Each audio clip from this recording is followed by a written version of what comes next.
Qu'est-ce que ça a été chaud, les amis. Qu'est-ce que ça a été chaud. Waouh, waouh, waouh, waouh. On a souffert. On a souffert. Là, il fallait pas se tromper. Je vous l'avais dit. Le Brugglifeld Haro, c'est toujours compliqué. Et là, ce soir, ça n'a pas manqué. Ça a été compliqué jusqu'à la dernière. On aurait même pu encaisser un but à la 92e minute. Heureusement, Thomas Castella était là. Donc, merci Thomas pour ce dernier arrêt qui était une des seules actions qu'ils ont eues ce soir contre nous. Cette équipe de Haro, il faut bien le dire. Vraiment, c'était la seule équipe, la seule occasion qu'ils ont eu, une des seules occasions, parce qu'ils ont été brouillons du début à la fin. On n'a pas maîtrisé, je dirais, le jeu en première partie, en première période. On n'a pas maîtrisé le jeu, mais on était beaucoup plus réaliste, beaucoup plus tranchant sur les seules actions qu'on a eues. On a été dangereux quand même.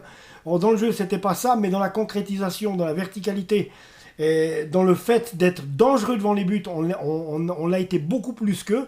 C'est ce qui a fait la première différence déjà avec ce 1-0. Ensuite, voilà, c'est toujours ce jeu brouillon. Ils proposaient rien du tout. Ils n'arrivaient pas à passer.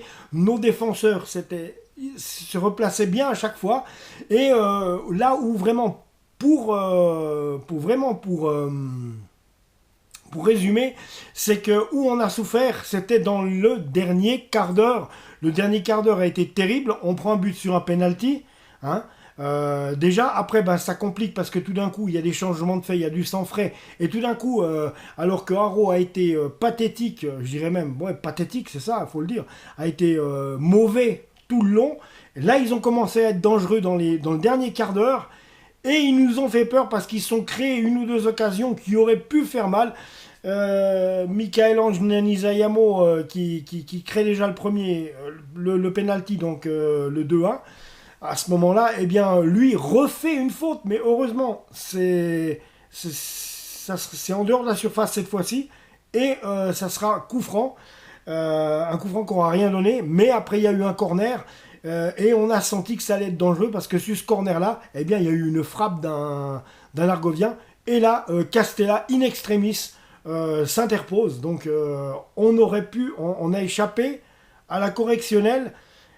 Voilà, comme quoi, ça nous est souvent arrivé par le passé d'encaisser des buts dans les dernières minutes, mais là, heureusement, mais j'étais pas bien dans le dernier quart d'heure, j'étais franchement pas bien, parce que je me suis dit, mais on va en ramasser un, parce que je sentais que les gars lâchaient derrière, un petit peu, dans le dernier quart d'heure, justement, les dernières quarts d'heure, dernières 10 minutes, on sentait bien que Haro était présent, on était plus proche d'un 2-2 que d'un 3-1, et heureusement, après, ça s'est terminé comme ça.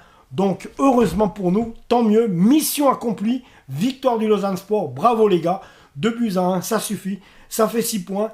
Ça fait 6 points. Et c'est très bien ainsi. Donc, on va regarder le détail ensemble, si vous permettez. Les amis, je suis très content. Je pense que c'est votre cas aussi. Waouh. Neuchâtel Xamax qui a perdu 2-0 contre Chafouz. 3e défaite de rang. Oh, ça va très mal là. Yverdon Sport, 3-1, toujours leader, face au FC Thun. Nous, on vient de gagner 2-1 contre Haro au Brugglifeld, on l'a vu. Donc voilà. Voilà. C'est tout. Alors, on va regarder ce qui nous concerne. Hein, vraiment ce qui nous concerne, là, les amis. Alors, on va regarder. Alors, Brugglifeld Stadion, nombre de spectateurs 3875. C'est la population de Valorbe à peu près. Donc voilà. L'arbitre c'était M. Johannes van Mandach. Voilà. Également, alors 2-1. Des buts signés Brighton Labo à la 65e minute. Il aurait pu marquer même un deuxième. Brighton Labo qui en est à 3 buts dans ce championnat de Challenge League en 3 matchs. Donc un doublé la semaine passée et là un but ce soir. Alvin Sanchez, c'est Alvin Sanchez, voilà, sur une passe de Dominique Schwitzer qui ouvre la marque, pardon. Alvin Sanchez ouvre la marque à la 22e minute. Passe de Dominique Schwitzer. Brighton Labo, 65e minute. Voilà, à ce moment-là c'est 2-0. On sent bien que là, cette fois-ci, les gars nos gars tenaient vraiment la partie. Voilà, on avait vraiment un matelas de sécurité si on encaissait un but. Et la preuve s'en est faite à la 88e minute. C'est Shelkim Vladi sur un penalty, faute de Michael-Ange Nanizayamo, qui réduit la marque à 2-1. Michael-Ange Nanizayamo qui va récidiver et prendre un carton rouge. Donc voilà, mais ça ne donnera rien. Et heureusement, c'était le temps que ça s'arrête parce que j'aurais vu d'un mauvais oeil 10 minutes de plus ou voire un quart d'heure.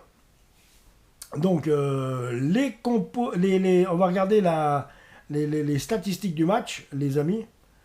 Alors, statistiques du match. Alors, viens voir là que je te dise ça. Alors, bazar. Alors, des buts, bon, 2-1. Alors, des tirs, il y en a eu 13 pour les Argoviens, 22 pour Lausanne Sport. Des tirs arrêtés, il y en a eu 7 d'arrêtés par Thomas Castella et 3 par Hensler. Des poteaux des lattes, on n'en a pas eu. Des tirs non cadrés, il y en a eu 7 de la part du Lausanne Sport, 5 de la part des Argoviens. Des tirs bloqués donc par les gardiens de but, 6 par Thomas Castella, 5 par Hensler. Des tirs manqués, il n'y en a pas eu un seul. Possession de balle, 39% seulement pour le Lausanne Sport, contre 61%. Donc c'est bien ce que je vous disais, dans le jeu, ils étaient meilleurs que nous en première mi-temps, c'est ce qui a fait ce 61%. Ils ont été meilleurs que nous dans le jeu, mais ils n'arrivaient pas à concrétiser. Et puis ils étaient non créatifs. Ils ne nous ont pas surpris parce qu'ils étaient non créatifs, même s'ils ont été beaucoup plus vifs sur les ballons, où ils avaient plus de facilité que nous en première mi-temps à s'approcher de nos 16 mètres. Mais voilà, c'était à chaque fois pour rien avoir du tout, aucune action.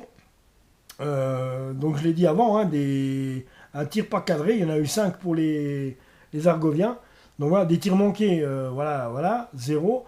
Donc bref, c'était du pas cadré et c'est tant mieux. Arrêté, il y en a eu 7 par Thomas Castella et bloqué également 6. Donc ouais, ça fait quand même 13 tirs de la part des Argoviens qui étaient là. Mais ils n'avaient pas d'idée. Ils étaient trop téléphonés et nos défenseurs étaient à chaque fois, mais bien placés. Et c'est ce qui a permis de faire la différence du fait qu'ils n'ont pas marqué de but. Et Dieu merci. Dieu merci. On sent quand même qu'on a peut-être encore une fébrilité du côté de la défense. On a de la chance que l'attaque d'Aro n'était pas dans un grand soir et n'était pas tout simplement géniale. C'est ça juste qui m'inquiète. Il va falloir bosser là-dessus. On a un petit point faible aussi en défense. La défense a l'air encore assez friable. Mais bon, aujourd'hui, elle a su faire la part des choses et elle a su complètement dominer cette équipe d'Aro, ces attaquants d'Aro. Alors des corners, il y en a eu 6 pour les Argoviens, 7 pour nous, pour Lausanne Sport. Des hors-jeux, il y en a eu 1 pour Lausanne Sport, 0 pour les Argoviens. Penalty tiré, il y en a eu 1. Faute commise, 15 fautes commises par les Argoviens et 20 fautes commises par le Lausanne Sport. Des cartons jaunes, il y en a eu 3 pour les Argoviens, 2 pour nous. Carton rouge, Nanizayamo du côté Lausanne, rien du côté Argovien. Donc voilà, 2 fois jaune égale rouge, voilà ce qui s'est passé. Autrement, alors on va pouvoir regarder un peu tout ce détail. Hein, donc le détail lui-même. Bon, il y a eu ce but d'Alvin Sanchez sur une passe de Dominique Schwitzer. Kolaku à la 45e minute prend un jaune pour les Argoviens. La même chose pour Guiguer, qui était un peu tendu parce qu'il était de retour à Haro. Vous comprenez bien qu'ils l'ont reçu avec des sifflets. Donc il était tendu. C'est un jaune pour lui. Bouniakou a remplacé Ebrard à la 58e minute. Engie a pris un carton jaune à la 62e minute pour Haro. Brighton Labo, c'est un but à la 65e. 2-0. 71e, Nanizayamo rentre. C'est à la 71e, il est sorti. On va voir tout de suite. Et Dominique Schwitzer est sorti. À 71e minute, donc c'était un double changement effectué par Ludovic Magnin. Donc, en même temps que Nanizayamo remplaçait Schwitzer, Koyalipou, lui, Godwin Koyalipou, a remplacé Trey Bailey Coyle. Ensuite, 72e minute, 72e minute, une minute après nous, c'est les Argoviens, pour un petit peu casser le rythme, ils font un changement. Donc Almeida est rentré, Fazliou est sorti, Unsikr est rentré à la 79e minute et Koloku, ah ouais, Koloku, ça me fait directement penser à ça. Oui, bah voilà, c'est plus Kolaku, c'est Koloku. Donc voilà. Alors Koloku, il est, il est sorti, c'est Munziker qui est rentré. Donc Adili à 79e minute, donc il y a eu un double changement pour les Argoviens. Et Advili est rentré et a remplacé Konus. Voilà, Nus. Du côté du Lausanne Sport, 84e minute, c'est Okuka qui est rentré et Nassim Zoukit qui est sorti. 87e minute. Donc, on va reparler de Michael-Ange Nanizayamo. 71e minute, il rentre en jeu. 87e minute, à peu près un quart d'heure après, il prend son premier carton jaune. Anelusic, également aussi à la 87e, il prend un carton jaune. Vladi 88 marque ce 2-1 sur un penalty suite à ce penalty causé par Nanizayamo, bien sûr. Et à la 94e minute, Nanizayamo ramasse une deuxième biscotte, 2 jaunes égale 1 rouge, donc dégage. Et là, malheureusement, on a eu peur pour les 3-4 dernières minutes qui restaient à jouer. Et effectivement, un des seuls tirs de la partie effectués par les Argoviens était dangereux. Merci Castella d'avoir été là et d'avoir été attentif à ce ballon. Parce que, alors là, s'il nous avait encore égalisé à la 94e minute, je sais qu'on l'a déjà vécu maintes et maintes fois ces 5 dernières années, ce scénario-là. Donc, voilà, moi j'ai bien été tendu jusqu'à la fin. On s'en est sorti, 2-1 pour Lausanne, tant mieux. Voilà, nous voilà avec 6 points. Donc, on va regarder maintenant le classement déjà, avant de passer à la composition. Premier Yverdon Sport avec 7 points. Deuxième, Lausanne Sport avec 6 points. Ça y est, on leur colle déjà au cul. On a déjà une place de qualifié pour la Super League. Donc voilà. Mais on va pas s'arrêter là parce que je pense, et j'espère, et je le dis, on veut aller à la première place et plus en décrocher. On va faire une PSG dans cette Challenge League, les gars. Vous allez voir ça. Moi en tout cas j'y crois, oui c'est très prétentieux de ma part mais je crois en mon club et je crois que les gars ont vraiment encore montré ce soir qu'ils étaient capables, même s'ils auraient dû faire quand même mieux sur le point de vue du jeu, mais on va se contenter de ça. Chaque semaine suffit sa peine et là mission accomplie, 2 matchs 6 points, on va pas pleurer. Le FC Chafouz nous revient aussi à la 3e place avec le même nombre de points que nous, soit 6 points.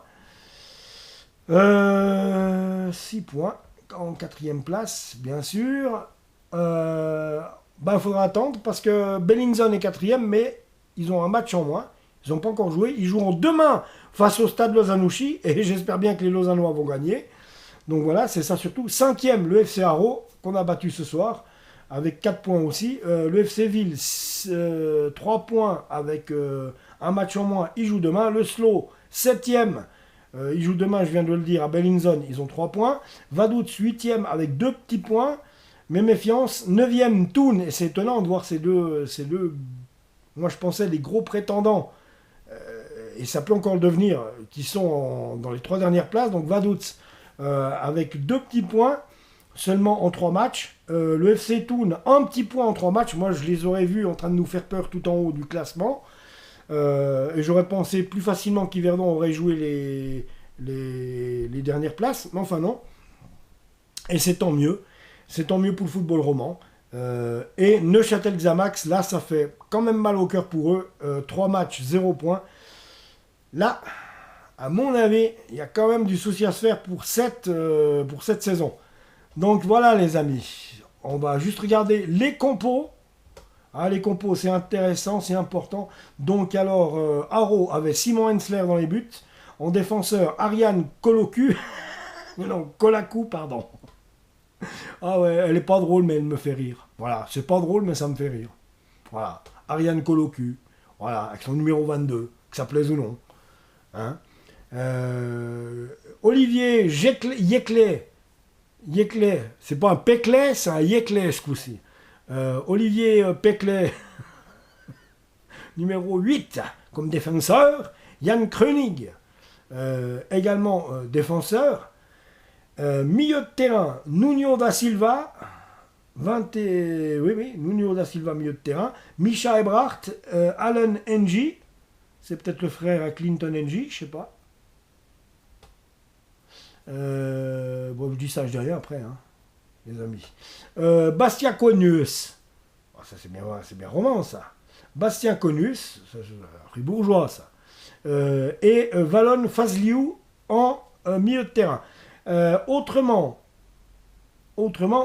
les amis. Donc attaquant, il y avait Shelkim Vladi et Nicolas Georgiev. Voilà. Les deux en pointe d'attaque. Ça veut dire, si je veux footballistiquement parler, ils ont joué en, si je compte le gardien, hein, bien sûr, en 4, mais punaise. Ils ont joué en 4. En 4-5. Non, il n'a pas joué. Ouais, en 4-4, non, 4-4. 4-5, mais ça va ou bien. 4-4-2. Bref, 4-4-2, là, on dirait bien. Ouais, ça doit être ça. Donc, autrement, les amis, du côté du Lausanne Sport, maintenant, on va quand même voir la compo du LS, ça m'intéresserait quand même un peu la moindre. Hein. Alors, Thomas Castella dans les buts, Berkay Dabanli en défense avec Anelusic, Archie Brown. Pas trop vite. Archie Brown. Voilà, les défenseurs, Berkay Dabanli, Anelusic, Archie Brown. Une défense à 3. Raoul Diguer, Nassim Zoukit, Alvin Sanchez et Dominique Schwitzer, bien entendu, ont joué. Trey Coyle en attaquant avec Brighton Labour. Voilà.